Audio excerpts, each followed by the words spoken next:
2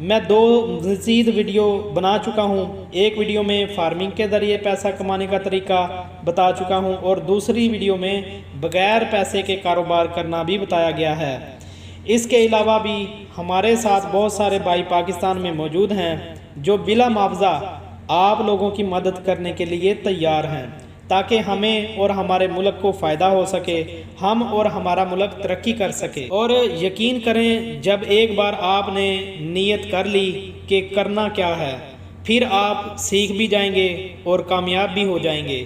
اچھا، میں یہاں بتاتا چلوں دوستو، انسان کے پاس زندگی میں جو سب سے قیمتی چیز ہوتی ہے وہ ٹائم ہوتا ہے، اور پردیس میں رہنے والا اپنی زندگی دے کر پیسہ کماتا ہے، اور جب پیسہ آ جاتا ہے تو زندگی نہیں رہتی، ماں باپ نہیں رہتے، آپ کے بچوں کا بچپن نہیں رہتا، آپ کی بیوی بوڑھی ہو جاتی ہے، آپ کے یار دوست آپ سے جدا ہو جاتے ہیں، اپنے علاقے، خوشی غمی، گویا ہر چیز سے دور ہو جاتے ہیں۔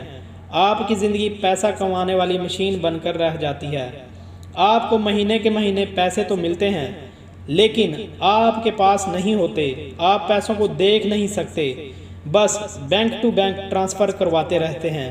مطلب کہ اس کمار کے گدھے جیسا ہمارا حال ہے، جسے یہ تو پتہ ہے کہ اینٹ، بجری، ریت، سیمنٹ کہاں لے کر جانی ہے، لیکن یہ نہیں پتہ ہوتا اس کا فائدہ کیا ہے، اس کا مقصد کیا ہے، اس سے کمائے گئے پیسے کہاں لگیں گے۔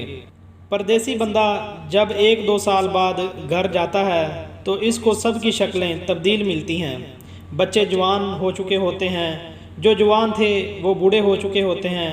اس سے بڑا ظلم کیا ہو سکتا ہے کہ جب 1-2 مہینے اپنے ملک رہ کر واپس آنے لگتا ہے تو گھر والوں کو کہتا ہے، اچھا میں چلتا ہوں، 1-2 سال بعد فلاں وقت فلاں مہینے میں آؤں گا اگر زندگی رہی تو۔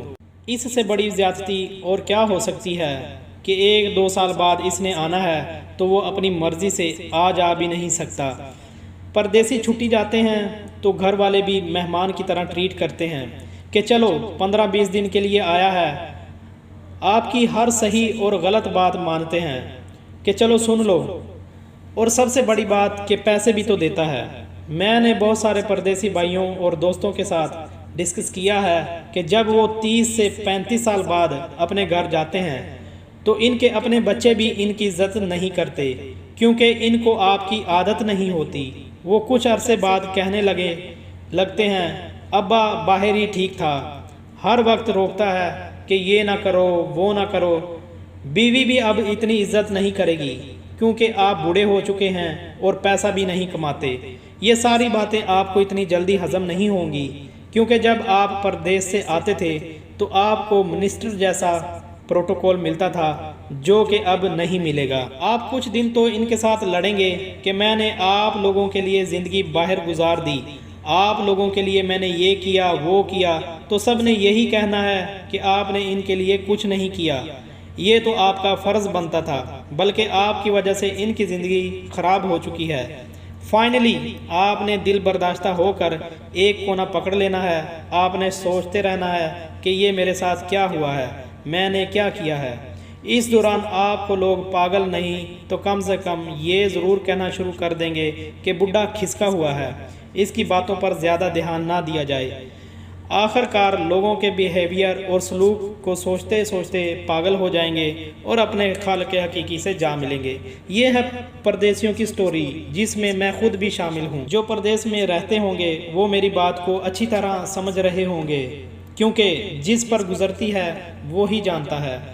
اب آپ مجھے بتائیں کہ ایک طرف صرف پیسہ پیسہ اور صرف پیسہ ہے، اور دوسری طرف زندگی ہے جس میں ماں باپ ہیں، بیوی بچے ہیں، یار دوست ہیں، اپنا ملک ہے، سب کچھ ہے، اور زندگی گزارنے کے لیے کچھ نہ کچھ پیسہ بھی ہے۔ دوستو، اللہ تعالیٰ نے ہمیں اتنے عظیم لیڈر دیے تھے جن کی وجہ سے ہمیں اپنا ملک مل گیا، لیکن اس کے بعد بدقسمتی سے اتنے بے ضمیر لیڈر ملے ہیں کہ ہم اپنے ملک میں رہ نہیں سکتے۔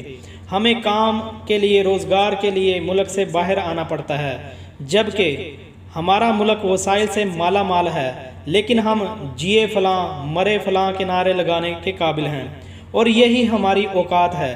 جس دن ہم نے کرپٹ لیڈروں کو جوتے مارنا شروع کر دیے، اس دن آپ کو روزگار کمانے کے لیے ملک سے باہر نہیں آنا پڑے گا۔ یہ کرپٹ لیڈر اپنی بیماری کا علاج اپنے ملک میں نہیں کرواتے اور ایمانداری سے محنت مزدوری کرنے والا غریب انسان اپنوں کے جنازے تک میں شریک نہیں ہو سکتا۔ یہ باتیں کرنے کا میرا ہرگز یہ مطلب نہیں کہ پردیسی بھائی آج ہی اپنی بیرون ملک نوکری چھوڑ دیں اور اپنے گھر کو چلے جائیں۔ میں یہ سمجھانا چاہتا ہوں کہ آج سے پلاننگ کریں اور باہر رہتے ہوئے کوئی چھوٹا سا کام اپنے ملک میں شروع کر دیں اور کچھ عرصے بعد اپنے ملک واپس آنے کے قابل ہو جائیں۔ میرا مطلب یہ کہ اتنے وسائل ہو جائیں کہ آپ واپس آ جائیں، کیونکہ 30 سال بعد بھی آپ کو اپنے ملک واپس جا کر کوئی نہ کوئی کام کرنا پڑے گا گزارا کرنے کے لیے۔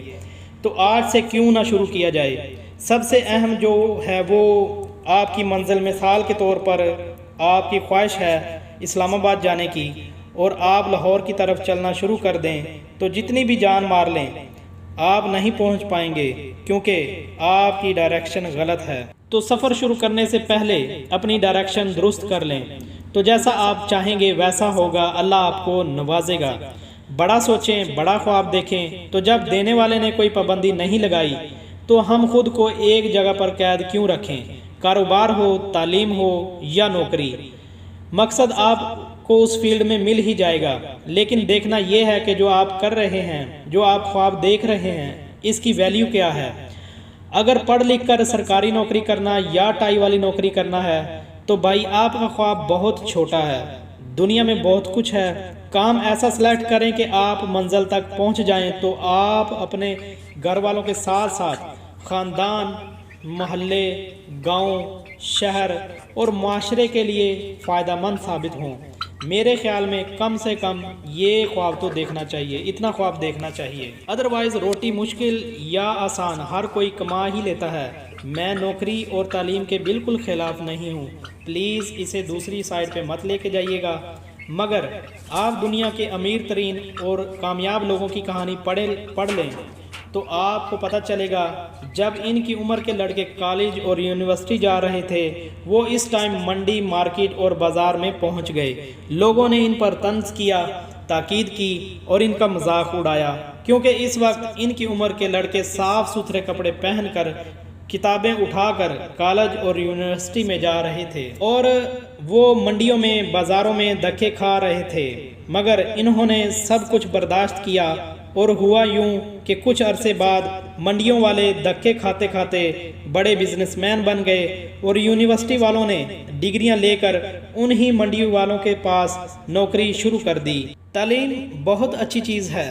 اگر آپ انجینئر ہیں، ڈاکٹر ہیں، لائر ہیں، آئی ٹی اسپیشلسٹ ہیں یا فائنانس اسپیشلسٹ ہیں، اگر آپ نے سمپل BA MA کیا ہوا ہے تو اس بیس پر زیادہ سے زیادہ کسی دکان پر، کسی ہوٹل پر سیلز مین یا ویٹر کی نوکری مل سکتی ہے، اس سے زیادہ آپ ایکسیپٹ بھی نہیں کر سکتے۔ آج آپ کے ارد گرد جتنے کامیاب اور ترقی یافتہ لوگ ہیں یہ وہی لوگ ہیں جنہوں نے لوگوں کی تنقید اور طنز کو برداشت کیا۔ ایک مشہور کہاوت ہے کہ جو برداشت کر گیا وہ جیت گیا۔ دوستو باتیں تو بہت ساری ہیں، ہم کرتے جائیں گے، ویڈیو لمبی ہوتی جائے گی اور آپ بور ہوتے جائیں گے۔ اینڈ یہ کہ آپ اللہ کا نام لے کر کوئی بھی کاروبار شروع کر دیں، کسی بھی چیز کی فارمنگ شروع کر دیں اور اپنے سکل کے حساب سے اگر کوئی کاروبار کرنا چاہیں تو وہ بھی کر لیں، کامیابی ضرور ملے گی، انشاءاللہ ضرور ملے گی، لیکن اس کام کے لیے محنت اور لگن شرط ہے۔ اگر کسی بھائی کو کوئی کام نہیں آتا، اس کے پاس تھوڑی بہت جگہ ہے اور انویسٹمنٹ بھی ہے تھوڑی بہت، تو آپ گوٹ فارمنگ شروع کر لیں۔ ہماری یہ عادت ہے کہ ہمیں ہر کام کی کامیابی کی گارنٹی چاہیے ہوتی ہے، تو اس سے بڑھ کر ہم کیا گارنٹی دیں گے ایز اے مسلم؟ اس سے بڑی گارنٹی کیا ہوگی کہ انبیاء علیہ السلام نے بکریاں پالی۔ نبی صلی اللہ علیہ وسلم کا فرمان ہے کہ گوٹ فارمنگ یعنی بکریاں پالنا آپ کی مفلسی کو، آپ کی غربت کو دور کرے گا، اور جس گھر میں یہ پائی جاتی ہیں اس گھر کی برکت کا باعث بنتی ہیں۔ آج کی ویڈیو میں اس بات پر ختم کروں گا کہ اپنے اندر برداشت کرنے کا اور جیتنے کا حوصلہ پیدا کریں۔ جس میں برداشت نہیں، حوصلہ نہیں، شکر ادا کر کے مسکرانے کا عادی نہیں، وہ کبھی کامیاب نہیں ہو سکتا۔ ملتے ہیں نیکسٹ ویڈیو کے ساتھ بہت جلد۔ اپنا خیال رکھیے گا۔ اللہ حافظ۔